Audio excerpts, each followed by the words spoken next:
اچھا، نماز میں پاؤں رکھنے کا طریقہ پریکٹیکل سمجھتے ہیں کہ نماز میں جب کھڑے ہونا ہے تو مرد و عورتوں نے پاؤں نماز میں کس طرح رکھنے ہیں۔ بعض لوگ اس طرح پاؤں رکھتے ہیں اور بعض لوگ اس طرح اتنا فاصلہ کیا ہوتا ہے اور یوں کر کے کھڑے ہو جاتے ہیں،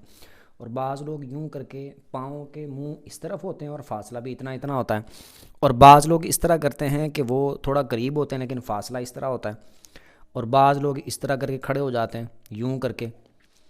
اور بعض صف سے پیچھے آگے، اس طرح کی صورتحال اس وقت بنائی ہوتی ہے۔ تو توجہ کے ساتھ سن لیں کہ مرد عورت نے پاؤں رکھنے کیسے ہیں۔ تو اس میں آپ یہ بات یاد رکھیں کہ جب کھڑے ہونا ہے تو پاؤں کا جو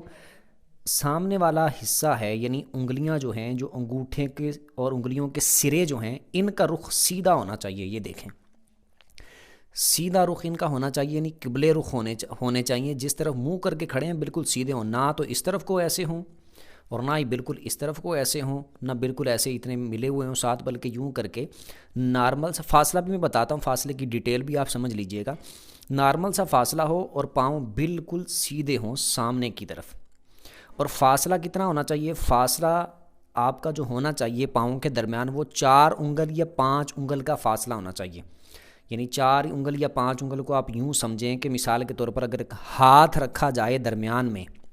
4 انگل سے مراد یہ ہے کہ یہ جو ہاتھ کی 4 انگل ہے، یوں کر کے اتنا فاصلہ ہو، یا 5 انگل کا فاصلہ نہیں، تھوڑا سا زیادہ ہو جائے، اتنا پاؤں کے درمیان فاصلہ ہو نارمل اتنا،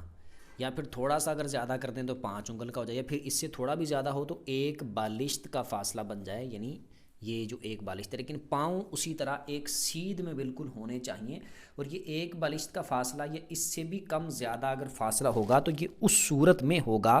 کہ مثال کے طور پر کسی بندے کی جسامت بڑی ہے، اس کی جسامت زیادہ ہے کہ وہ اتنا 4 انگل کا فاصلہ رکھ کے نہیں کھڑا ہو سکتا، یا اس کو ٹانگیں اس طرح ساتھ کرنے میں مسئلہ ہوتا ہے، ایشو ہوتا ہے، تو پھر ایسی صورت میں وہ نارمل جتنا اس کے پاؤں کے درمیان فاصلہ ہو سکتا ہو اس سے وہ 1 بالشت ہو جائے، 1 بالشت سے زیادہ ہو جائے نارمل۔ اس کے جسم کے اعتبار سے اس کی مجبوری کے تحت ایسا ہوگا کہ وہ اتنا زیادہ کلوز نہیں کر سکتا، تو پھر اس کے لیے نارمل جس طرح اس کو آسانی ہو اس طرح وہ کھڑا ہو سکتا ہے۔ لیکن نارمل ایک بندہ جس کو کوئی ایشو نہیں ہے، کوئی مسئلہ نہیں ہے، تو اس کے پاؤں کے درمیان کا فاصلہ 4 انگل یا 5 انگل کا ہونا چاہیے، یا تھوڑا بہت اس سے کم زیادہ ہو جائے تو کوئی معاملہ نہیں، اور پاؤں بالکل سیدھے ہونا چاہیے۔ مرد کے لیے بھی یہی طریقہ ہے اور عورتوں کے لیے بھی یہی طریقہ ہے۔